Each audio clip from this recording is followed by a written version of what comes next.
Dr. Scott Watson here.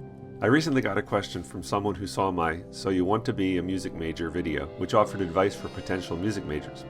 The viewer, Mark, wrote, I'm currently a junior in high school and want to be a music major, most likely music education. And he talks about all the things he's doing, involvements he's done. Then he says, but the thing that's really holding me back is that my parents aren't fully supportive. They want me to focus more on things like SATs and AP classes, even though he's a strong student.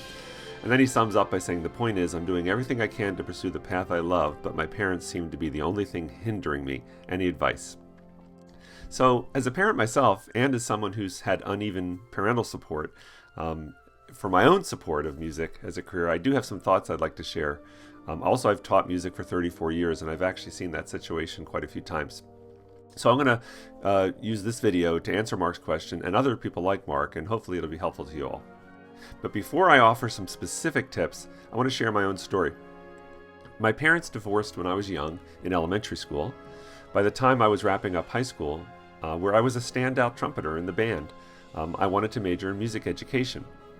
By the way, though, my ultimate goal at the time was to play orchestral trumpet professionally.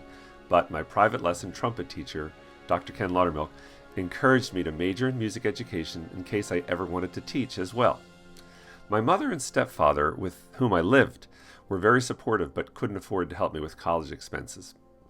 My father, on the other hand, who I visited on weekends, was not supportive but could have afforded it. In fact, he told me that if I would major in business, which he thought I would do really well in, he said he'd pay for my college. But he also said if I insisted on music education, I'd be on my own. I ended up working summer jobs, playing gigs, and taking out student loans, for which I filled out all the paperwork largely myself, just to pay for my undergraduate music education.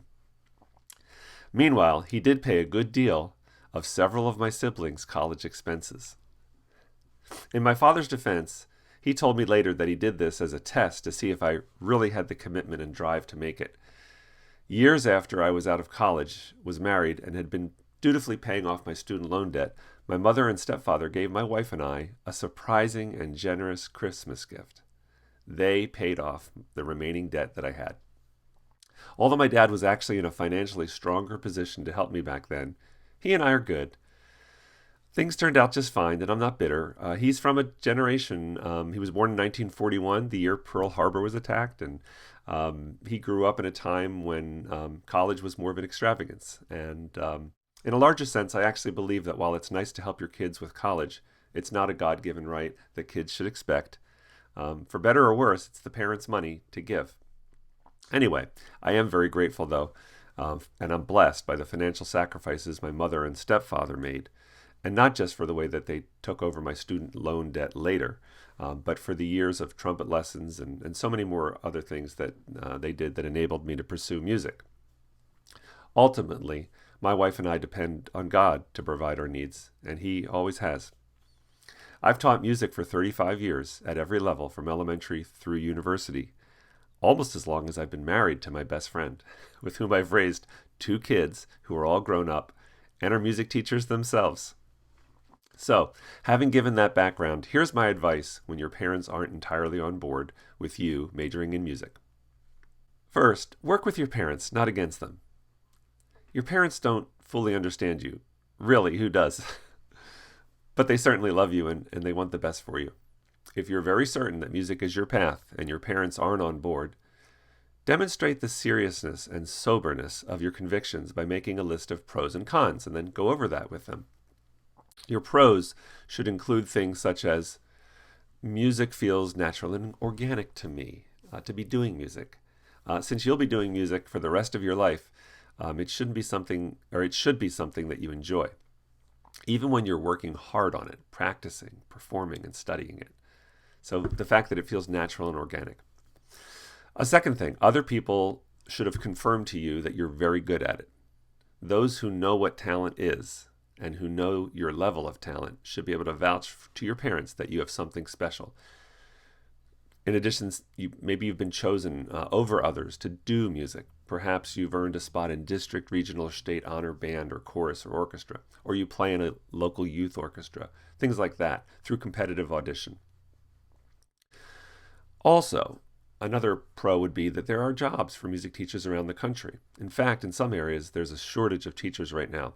If you're willing to move and are willing to teach maybe in a level other than your first choice, you'll likely find a job. Teaching is, in general, a safe, secure job where once you attain tenure, and unless you do something very stupid, you can grow old and retire. Maybe not opulently, but relatively securely.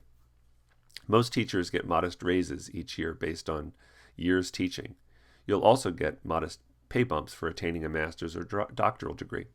In Pennsylvania, the teacher's pension system is about as solid and secure as pension systems get. Another pro, teaching youngsters is very rewarding. You get to help children become responsible, contributing adults. Next to parents themselves, teachers have the biggest impact on kids. It's similar to the satisfaction parents feel at raising their own kids. Since I've taught in the same community for so long, I'm pleased to say that former students are now friends of mine at my church, and they're co-workers with me at the school where I teach. Another pro, part of teacher permanent certification includes continuing education, often paid in part by your employer, the schools. Many music teachers use this opportunity to learn more about an area of special interest, such as performance, composition, or music technology. Okay, another pro, teaching is family friendly.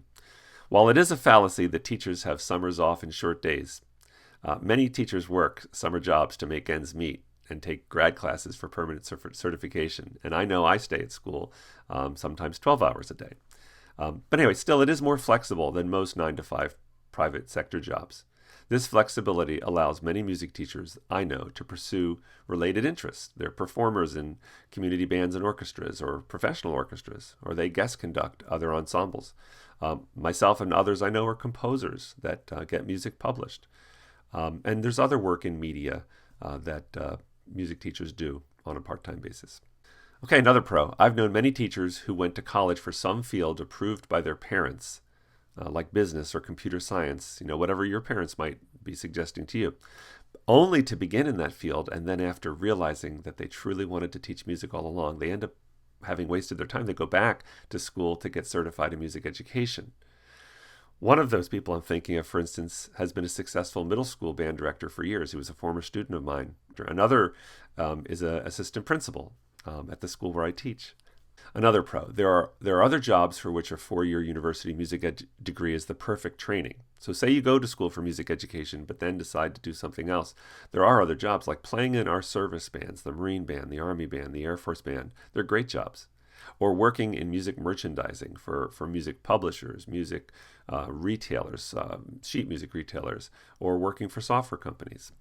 Anyway, I'm sure there are other pros, but you get the idea. By the way, if you're a teacher watching this video and want to contribute another pro to my list that I've missed, please use the comment section and share it. Okay, now on to the cons. So first of all, teacher salaries aren't that great. Many of your best friends from high school who go on to earn similar college degrees and working experience will be earning more than you. So get used to it. There are some exceptions, but it seems that most teachers are married to a spouse who also works full-time in order to that they can together live that American dream of owning a house and raising a family. So it's going to be a 2-income family probably. I do feel compelled to point out here that success can be defined in different ways by different people. And the most wealthy people are rarely the most happy. Another con, to get your first job, it may be necessary for you to move or to teach in a level or area other than your first choice, as I alluded to before. For instance, say your dream job is to be a high school chorus teacher. You may have to first move out of state to find that position, or perhaps pay your dues teaching in a middle school or even an elementary school until you successfully land that high school job that you want. All right, teaching can be hard. This is a con that you should really think about. It's much harder than folks who are not teachers ever realize. The current teacher shortage in the United States is more because teachers with 1 to 5 years of experience give up out of frustration and drop out of the profession, not because there weren't enough college grads with education degrees. Why are these young teachers so frustrated and leaving the profession? Well, it's much too complex an issue to explain here, and I don't want to appear to assign blame anywhere. But the challenges of classroom management, for instance, what used to be called student discipline, they're high on the list. With increased expectations and demands on teachers maybe playing a close second. In some school districts, we hear about a lack of empathy and support from administrators. That comes in third.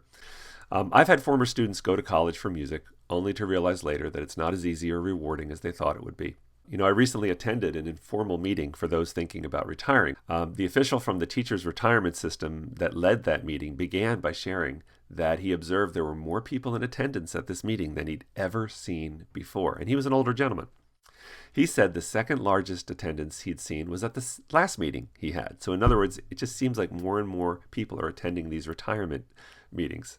Anyway, when he made that announcement, a near retirement teacher sitting near me opined under his breath that's because so many of us want to get the heck out.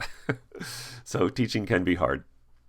I believe those who do best these days in teaching are those who view it as a mission or a ministry. If your heart bends towards helping kids make sense out of an increasingly complex and emotionally challenging world, well, this is the gig for you. Again, I'm sure there are other cons that I haven't mentioned, and if there's a serious con on your heart and you're watching this video and you want to use the comment section to share, that would be helpful. The purpose of the pros and cons list is as much to help you think responsibly about your future as it is to help your parents see that you are thinking like an adult. The ultimate goal here is for you and your parents together to figure out a reasonable way for you to support yourself and fulfill your destiny as an adult. There's nothing wrong with having dreams and seeking to fulfill them, but do so as an adult, prepared to accept the consequences of your decisions. All right, so make the pros and cons list. Some other suggestions besides the pros and cons list that I think you can do to see whether music teaching is for you include things like this. Number one, spend a day with a music teacher, preferably one whose job is similar to the type of teaching you most want to do. So you want to be a high school band director, spend a day with a high school band director. And try to do it in another school district, not the school district that you're in. You're no doubt familiar with all the things that you've grown up with in your school district, but it can be a real eye-opener to look from the outside at someone teaching music in another school district. Anyway, number two, get a job working or volunteering to help at a summer music camp. It'd be great to be around kids doing music in the summer and see how you feel when you're with those children. Number three, volunteer to help the elementary or middle school band, chorus, or orchestra teachers in your school district with their after-school rehearsals or other things like that. You'd get to see what it's like to manage large groups of student musicians, and those teachers would probably love to have an extra set of hands helping out. If you play an instrument well enough, see if you could take on a younger student or two teaching private lessons. If you teach like one-on-one trumpet lessons to a young trumpeter week after week after week, struggling to help that student improve, that will give you some idea of what it's like to work with kids in lessons. Work with your parents. That's my big message of this video. Ultimately, parents love their children with a deep sacrificial love that's hard to understand until you've had a child of your own. We all see the world through the lens of the life we've led. As you grow up and older, your lens or your worldview will inevitably begin to include experiences that your parents haven't had. So be patient with them and give them the benefit of the doubt, as they've done for you for years. Please don't make the mistake of dismissing your parents' views. They know you better than anyone else and have valuable perspective and experience that you don't. Although you may have to forge out on your own like I did, in most cases it's better to come up with a plan with your parents rather than opposed to your parents.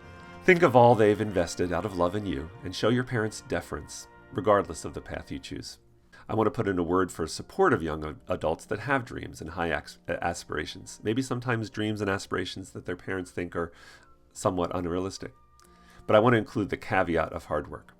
First, regarding dreams and aspirations. In high school, I practiced my trumpet a lot, and I wanted to be a professional orchestra player, which is a very high goal. It's kind of like saying I want to be a pitcher on a Major League Baseball team. Well, anyway, in college, I started writing music, and I did that a lot. So although I graduated with a music ed degree, and although I came in wanting to be an orchestral trumpeter, I ended up leaving college wanting to be a film composer, also a very high aspiration. So I transformed from going to school for education but really wanting to be an orchestral trumpet player, a very high goal, to now wanting to be a film composer, a very high goal. Anyway, I went for a master's degree in music composition and then decided I would also like teaching at the collegiate level. So now I had a new thing, maybe not quite as unattainable as being a film composer or an orchestral trumpet player, but teaching at college is hard to get. I also got married then though, and I had some bills to pay. So I took a high school teaching job. I ended up really liking K-12 education, but I didn't forget about my university teaching aspirations. After a few years, I entered a doctoral program part-time so that I could eventually teach at college. I eventually earned my doctorate and have done lots of part-time adjunct university teaching since then. And while I don't write for film, I have written a lot of music professionally, mostly music for school bands, which now I have some expertise at since I've been teaching school bands. Looking back, although my dreams and goals kept changing, I feel it was worthwhile having those high aspirations pushing me along higher and higher. Early I mentioned that dreams were good, but with a caveat. So the caveat is hard work.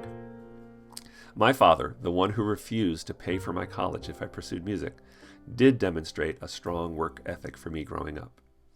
In addition to working very hard at his job, he'd say things like, "A man who works hard makes a place for himself in the world," or "There's always room at the top for a hard worker." So what's the point? Well, if you say you want to be a music educator or a performer or a composer or whatever, but you rarely practice your craft, your instrument, you're only fooling yourself. If you're that passionate about music, your parents shouldn't be nagging you to practice. They should be nagging you to stop practicing so much. In your situation, hard work may mean studying diligently, practicing without being nagged by others, or getting a summer job to help pay for college, or something else. But be a hard worker. Well, that's my advice to anyone considering music as a profession, but whose parents aren't on board. Work with your parents.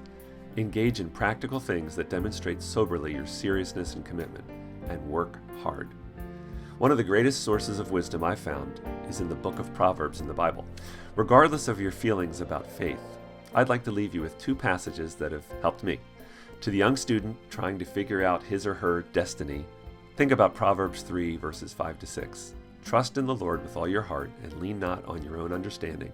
In all your ways acknowledge Him, and He will make your paths straight. And then to the parent wondering if they are ready to allow their child to grow into an adult and make decisions for themselves, there's Proverbs 22:6, which says, "Train up a child in the way he should go. Even when he is old, he will not depart from it." Well, this is Dr. Scott Watson wishing you the very best at this exciting and even adventurous time in your life. Good luck making those decisions, and God bless.